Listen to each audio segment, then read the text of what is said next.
اعوذ باللہ من الشیطان الرجیم، بسم اللہ الرحمن الرحیم۔ Online lectures by Qasim Insjad کے ساتھ آپ کی خدمت میں ایک دفعہ پھر حاضر۔ آج کا ہمارا ٹاپک بہت ہی اہم ہے اور وہ ٹاپک ہے ریمانڈ۔ ریمانڈ کا کیا مطلب ہے، پولیس کتنے دن تک کسی کو اپنے ریمانڈ میں رکھ سکتی ہے اور ریمانڈ کے بعد کیا پروسیجر ہے، اس کو ہم ڈسکس کریں گے۔ اس سے پہلے ہم یہ ٹاپک ڈسکس کریں تو آپ سے گزارش ہے کہ اگر آپ نے میرا چینل سبسکرائب نہیں فرمایا تو اس کو کائنڈلی ضرور سبسکرائب کر لیں تاکہ میری تمام ویڈیوز آپ تک پہنچ سکیں اور آپ کا فیڈ بیک پہنچ سکے، اور بیل آئیکن کو ضرور کلک فرمائیں تاکہ تمام نوٹیفیکیشن آپ تک پہنچ سکیں۔ ریمانڈ عام طور پر میرے تجربے کے مطابق کسی بھی شخص کے لیے بہت ہی ڈراؤنا قسم کا ہوتا ہے، اور لوگ یہ سمجھتے ہیں کہ اب پولیس کو یہ اجازت مل گئی ہے کہ اس کے جسمانی ریمانڈ جو ہے اس کو تشدد کر سکیں اور اس سے کچھ اگلوا سکیں۔ یہ ہمارے انڈو پاک سب کانٹیننٹ کا سب سے بڑا مسئلہ ہے، اور پولیس کی طاقت بھی اسی ریمانڈ کی وجہ سے ہے، کیونکہ پولیس وہاں پر زیادتی کرتی ہے، ظلم کرتی ہے، کسی بھی ناجائز مقدمے میں پھنسانے کے لیے کسی ملزم کے اوپر جبر کرتی ہے، مارنا پیٹنا پولیس کا وتیرہ ہے۔ یہ عام طور پر بات کلیئر ہے، لیکن اچھے آفیسر صاحبان بھی ہیں۔ اب حالات کافی چینج ہو گئے ہیں، میڈیا کا دور آ چکا ہے اور اب ریمانڈ اس صورت پہ نہیں لی جاتا۔ ریمانڈ دو قسم کے ہوتے ہیں، ایک فزیکل ریمانڈ ہوتا ہے، ایک جوڈیشل ریمانڈ ہوتا ہے۔ تو CRPC کرمنل پروسیجر کوڈ کے دفعہ 61 کے تحت کوئی بھی شخص اگر کوئی گرفتار ہوتا ہے، پہلے جب وہ گرفتار ہوتا ہے تو انکریمنیٹنگ میٹیریل بہت ضروری ہے، مطلب ایسا میٹیریل جس سے یہ ثابت ہو کہ اس کے ملزم جو ہے اس کے کچھ چانسز ہیں کہ وہ اس جرم میں شامل تھا۔ اس کو گرفتار کرنے کے بعد 24 گھنٹے کے اندر دفعہ 61 کے تحت اس کو اپنے 24 گھنٹے کے اندر اس نے علاقہ مجسٹریٹ کو پیش کرنا ہوتا ہے اور بتانا ہوتا ہے کہ یہ شخص ہم نے اس FIR میں گرفتار کیا، اس کے خلاف یہ ثبوت ہو چکا ہے، اب ہم نے اس کو ریمانڈ کو آگے لے کر چلنا ہے۔ 15 دن سے زیادہ ریمانڈ نہیں ہو سکتا۔ 15 دن تک اس کو جب اس کو پکڑا ہے اس کو 24 گھنٹے کے اندر پیش کرنا ہے اور 14 دن کا آگے ریمانڈ دیا جا سکتا ہے، تو کل ہو گئے 15 دن۔ تو 24 گھنٹے تو وہ آلریڈی اپنے قبضے میں رکھتے ہیں، پھر اس کے بعد وہ ریمانڈ لیتے ہیں تو 14 دن کے ریمانڈ صورت ہو جاتا ہے، ویسے 15 دن ہے۔ تو 15 دن کے اندر انہوں نے اپنی انویسٹیگیشن کمپلیٹ کرنی ہوتی ہے، اور اس انویسٹیگیشن کے دوران خاص طور پہ جو اہم چیز ہے، انہوں نے کوئی چیز اس سے پروڈیوس کرنی ہوتی ہے۔ وہ کہیں کہ ہم نے اس سے گاڑی برآمد کرانی ہے چوری کے معاملات میں، ہم نے اس سے ویپن جو استعمال کیا ہے ڈکیتی کے دوران، مثال کے طور پر قتل کے دوران یا کسی اور کی وجہ سے، یا فراڈ کی صورت میں کوئی ڈاکومنٹ کس نے غلط بنایا تھا وہ ہم نے برآمد کرانا ہے، یا ہم نے پیسے برآمد کرانے ہیں، تو پولیس وہ کلیئر کٹ لکھتی ہے اور کہتی ہے کہ ہم نے اس کو آگے لے کر چلنا ہے، اتنا ثبوت ہمارے پاس آ چکے ہیں، مزید اتنے ثبوت ہم نے اکٹھے کرنے ہیں، اور یہ جو ملزم ہے بہت چالاک ہے اور یہ ہمارے ساتھ تعاون نہیں کر رہا۔ اس دوران وہ اس پر تشدد نہیں کر سکتے۔ تشدد کوئی قانون، کوئی حق حاصل کرنے کے لیے، کوئی انصاف حاصل کرنے کے لیے آپ نا انصافی کسی کے ساتھ نہیں کر سکتے، یہ قانون ہے۔ کسی نے کوئی جرم کیا ہے تو پولیس کا کام یہ نہیں ہے کہ اس کو الٹا لٹکا دے، اس کو چارپائی کے ساتھ باندھ کے اس کے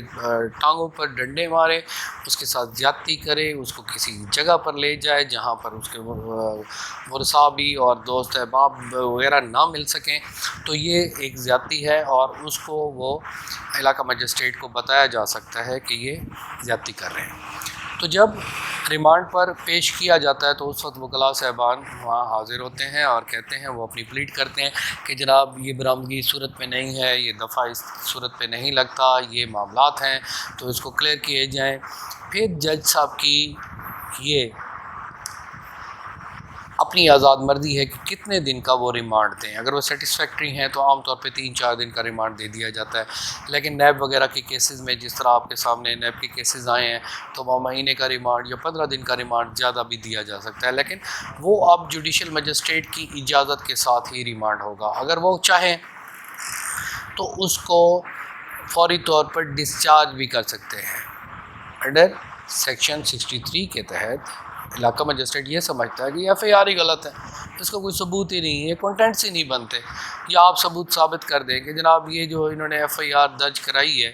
یہ تو ایف آئی آر ایک دفعہ پہلے بھی درج کرا چکے ہیں اسی معاملات میں، تو آپ اس کو بتائیں گے جناب یہ ایف آئی آر ہے، یہ دوسرا ایف آئی آر جائز طور پہ کر دی ہے، اسی کی پراپرٹی کا معاملہ کسی اور ضلع میں بھی انہوں نے ایف آئی آر کرائی ہوئی ہے، مثال بتا رہا ہوں آپ کو۔ اسی طرح کوئی اور فیکٹس آپ کے سامنے ہیں، ٹریول کرتے ہیں کہ فیکٹس معاملات کیا چل رہے ہیں، تو آپ وکیل صاحب سے مشورہ لیں، جی ریمانڈ لے کر آ رہے ہیں تو اس کو فوری طور پر آپ پیش ہوں، تو پھر اس کو فوری طور پر عدالت کہے گی کہ 3 دن کا ریمانڈ ہے، 3 دن کے ریمانڈ کے بعد وہ پھر آئیں گے، پھر اپنی پروگریس دیں گے، اور پروگریس عام طور پہ ہائی کورٹ اور سپریم کورٹ کی یہ ویل ریپیوٹیڈ اتھارٹیز ہیں کہ 6 7 یا 5 6 دنوں کے بعد اگر آپ کوئی ریکوری نہیں کر رہے تو پھر آپ کو اجازت مزید ریمانڈ کی نہیں دی جاتی۔ یہاں پر ایک وکلاء کو میں ایک بات بتاتا چلوں کہ it is the recovery of any material in a case is a substantial piece of evidence، کہ ایک ثبوت کے طور پہ ہوتا ہے کہ جناب یہ برآمدگی ہم نے کرا دی ہے، یہ ثبوت ہو گیا۔ مثال کے طور پر قتل کے معاملات میں جو کائنڈ آف ویپن ہو، جو پسٹل استعمال کیا ہے، اس کو وہ دریا میں پھینک دے، وہ نہ ملے، تو اس کا کیا مطلب ہے کہ وہ پھانسی ہی نہیں لگے گا؟ تو سبسٹانشیل پیس آف ایویڈنس کوریبوریشن کے لیے پیش کیا جاتا ہے کہ جناب یہ دیکھیں ہم نے الزام لگایا تھا، اس سے یہ چیز برآمد بھی ہوئی ہے، تو ہونی چاہیے۔ آپ نے کوشش کرنی ہے کہ وہ برآمدگی آپ کے لیے ضروری ہے تاکہ کورٹ کو یہ پتہ چل سکے کہ یہ معاملات ایسے ہوئے تھے۔ اگر نہیں بھی ہوئے تو پھر وہ معاملات آگے اگر آپ ثابت کر دیں اپنی ایویڈنس اور پروڈنٹ ایویڈنس کے ساتھ تو آپ کا کیس کمزور نہیں ہوتا، لیکن ویسے تھوڑا سا کمزور ضرور ہو جاتا ہے۔ تو اس لیے اپنی ایویڈنس کو بنانے کی کوشش کریں، اگر آپ مدعی کی طرف سے ہیں تو ملزم کو سے وہ چیزیں برآمد کروائیں۔ اگر آپ ملزم ہیں اور ناجائز آپ پر ایف آئی آر ہے تو کوشش کریں کہ ناجائز ریکوری آپ نہ دیں، صرف پولیس کے ڈر کی وجہ سے وہ آپ کو سزاوار قرار دے دی جا سکتی ہے۔ اب مثال کے طور پر پولیس نے 24 دن پولیس اب یہ سمجھتی ہے کہ یہ شخص ہم نے اس کا ریمانڈ لیا اور ریمانڈ کے دوران یہ ہماری کسٹڈی میں رہا، اور اب جو ہے نا اس کی ایویڈنس کلیئر اتنی نہیں ہے، تو اب ہمیں کیا کرنا چاہیے؟ تو 167 کے تحت وہ جو ہے پولیس آگے بھی بیان دے سکتی ہے مجسٹریٹ صاحب کو کہ بھئی 24 گھنٹے کے اندر یہ معاملات ہمارے سامنے نہیں آئے تو آپ اس کا مناسب فیصلہ فرما دیں، یا 169 کے تحت وہ اس کو ڈسچارج بھی کر سکتی ہے، ڈسچارج کی اپلیکیشن دے سکتی ہے کہ جناب ہم نے اس کو گرفتار کیا تھا، اس کو ہم نے سامنے بٹھایا، یہ ایویڈنس آئی، ایف آئی آر ہم مجبور تھے 154 کے تحت کہ 154 کے تحت ہم نے ایف آئی آر درج کرنا ضروری تھی، وہ ہم نے کر دی، اس کے بعد انویسٹیگیشن ہوئی، یہ ملزم ہماری کسٹڈی میں آیا، ہم نے انویسٹیگیشن کرنے کے بعد ایویڈنس کلیکٹ کی، لوگوں کو اکٹھا کیا اور یہ شخص اس میں بے قصور ہے، تو اس کو 169 کے تحت آپ اس کو ڈسچارج فرما دیں۔ تو 63 کے تحت یہ پاور اس کے پاس آئی او کے پاس تھی، اب علاقہ مجسٹریٹ 63 کی پاور استعمال کرتے ہوئے اس کو ڈسچارج کر سکتا ہے۔ اب ڈسچارج اگر کر دیا ہے تو پھر آپ سمجھتے ہیں کہ یہ ڈسچارج غلط کر دیا ہے تو اس کی بھی ریمیڈی ہے، اس پر بھی چین آف اتھارٹیز ہیں کہ اگر کسی کو ڈسچارج کر دیا جائے تو پھر اس کے کیا معاملات، کیا ریٹ بنتی ہے یا پٹیشن اپیل بنتی ہے، تو اس میں عام طور پہ ریٹ کی جاتی ہے ہائی کورٹ میں کہ یہ ڈسچارج غلط کر دیا گیا ہے، یا آپ ٹرائی کر سکتے ہیں اس کو سیشن جج صاحب کے پاس تاکہ وہ فوری طور پر ریمیڈی ہو۔ اب مثال کے طور پر ریمانڈ اگر دے دیا گیا 3 دن کا تو اس کو چیلنج کرنے کے لیے بھی ہائی کورٹ ہی آپ کو جانا پڑے گا۔ تو یہ ہر آرڈر کو آپ چیلنج کر سکتے ہیں، لیکن پریونٹ لاز کے مطابق کبھی اتھارٹیز کسی معاملات پہ تو ہوتی ہیں تو جو ایبل لائرز ہوتے ہیں وہ انہی اتھارٹیز کے مطابق وہ کلیئر کرتے ہیں کہ یہ ریمانڈ صحیح دیا گیا ہے یا نہیں دیا گیا۔ جب یہ ریمانڈ کلیئر ہو جائے گا تو اس سے آپ کی ایویڈنس کلیئر ہو جائے گی، چاہے آپ مدعی کی طرف سے ہیں چاہے آپ ملزم کی طرف سے ہیں۔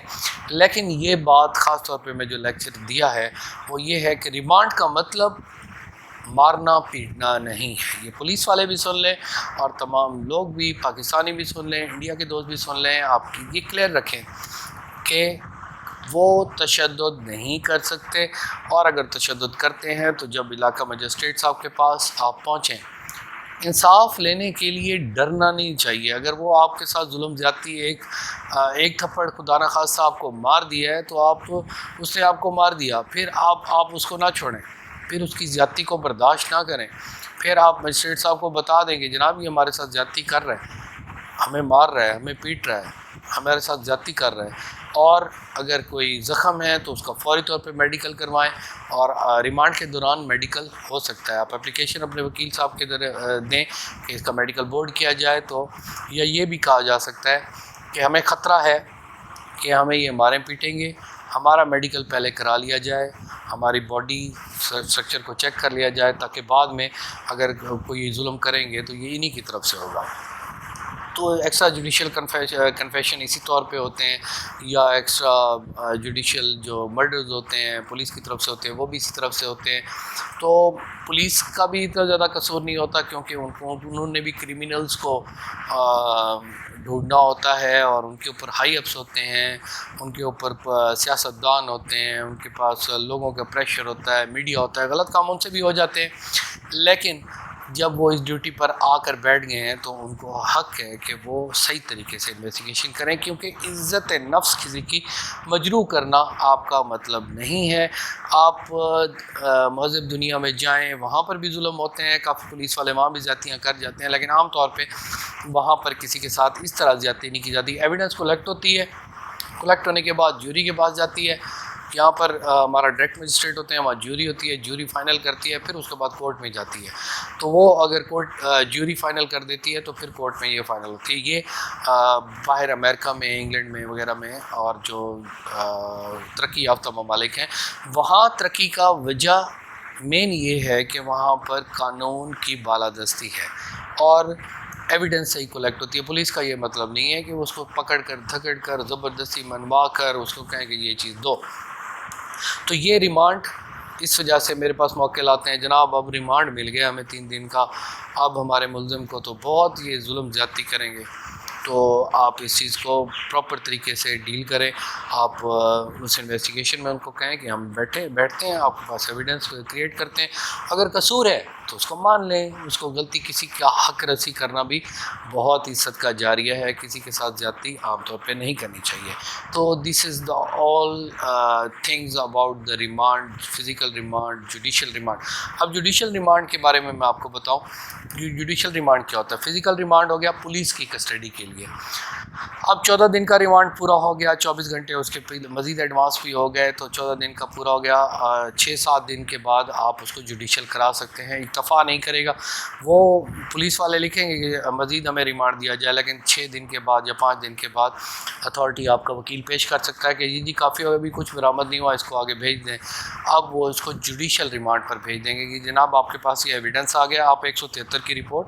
فوری طور پر کورٹ میں سبمٹ فرمائیں، اور اس کے ان کا چلان ہو جائے گا، چلان آپ سبمٹ کریں گے، ہم اس کا ٹرائل کریں گے۔ تو اس دوران وہ جیل میں اس کو ٹرانسفر کر دیا جاتا ہے، پولیس کا ڈومین ختم ہو جاتی ہے تو وہ جیل میں چلا جاتا ہے، اس کو کہتے ہیں ہم جوڈیشل ریمانڈ۔ وہ بھی اسی طرح 14 دن کے اندر پھر عدالت میں دوبارہ پیش ہوتا ہے۔ وہ جب اس کو بھیجا جاتا ہے تو اس دوران اس کا چلان آیا ہے تو ٹھیک ہے، نہیں تو حاضری لے کر پھر اس کو واپس بھیج دیا جاتا ہے۔ تو کوئی بھی ملزم جب تک ٹرائل مکمل نہیں ہوتا، ہر 14ویں دن، وہ بڑی اہم بات ہے، 14ویں دن کے بعد وہ پھر عدالت میں دوبارہ پیش ہوتا ہے۔ جب وہ پیش ہوگا تو پھر اس کا چلان آ چکا ہوگا، چلان آنے کے بعد مدعی کو طلبی کی جائے گی، پھر فرد جرم لگے گا، پھر اس کے بعد ایویڈنس سٹارٹ ہو جائے گی، وہ رہے گا جوڈیشل لاک اپ میں۔ اس دوران آپ ضمانت کی درخواست دے سکتے ہیں۔ ایک اور اہم نقطہ میں آپ کو بتانا چاہتا ہوں، تمام دوستوں کے لیے، تمام وکلاء کے اسٹوڈنٹس کے لیے، لاء کے اسٹوڈنٹس کے لیے، اور وکلاء جو ابھی سیکھنے کے مراحل میں ہیں، سیکھنے کے مراحل میں میں بھی ہوں، تو جو یہ سیکھنا چاہتے ہیں کہ بیل کس طرح دائر کی جاتی ہے، تو کبھی بھی بیل آپ کے فزیکل ریمانڈ کے دوران بیل کبھی بھی الاؤڈ نہیں ہوتی۔ جب جوڈیشل ریمانڈ پر چلا جاتا ہے بندہ، تب آپ کی بیل کی جورسڈکشن ہوتی ہے، اسی وقت آپ وکالت نامہ بنواتے ہیں۔ اگر آپ وکالت نامہ نہیں بنوایا تو وہ وکالت نامہ آپ جیل حکام کو دیں گے، وہ اجازت دے گا کہ جناب یہ اس کے سائن ہو گئے ہیں، مجسٹریٹ کے بھی اس کے اوپر سائن ہوں گے،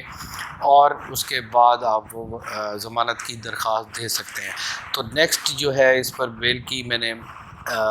لیکچر بھی دیا ہوا ہے 497 کا، آفٹر ریسٹ کا، پری اریسٹ کا بھی دیا ہوا ہے کہ ریمانڈ سے بچنے کے لیے کیا طریقہ کار ہے. یہاں میں یہ بتاتا چلوں کہ اگر کسی کی پری اریسٹ خارج ہوئی ہے سیشن کورٹ سے، ہائی کورٹ سے یا سپریم کورٹ سے، تو اس کا بھی ریمانڈ لیا جائے گا، یا اگر وہ ڈائریکٹ گرفتار ہوا ہے ضمانت کرانے سے پہلے عبوری سے تو اس کا بھی ریمانڈ ہوگا. تو یہ میں نے سم اپ انشاءاللہ کر لیا ہے. تو ہمارا یہاں پر یہ چین کلیئر ہو گئی ہے کہ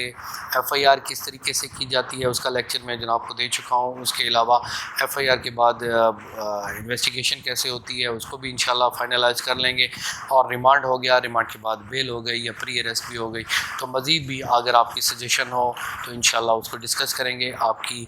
آراء کے مطابق میں لیکچر دینے کی کوشش کرتا ہوں. امید ہے آپ کو پسند آئے گے. Thank you very much. Take care of your self. اللہ حافظ.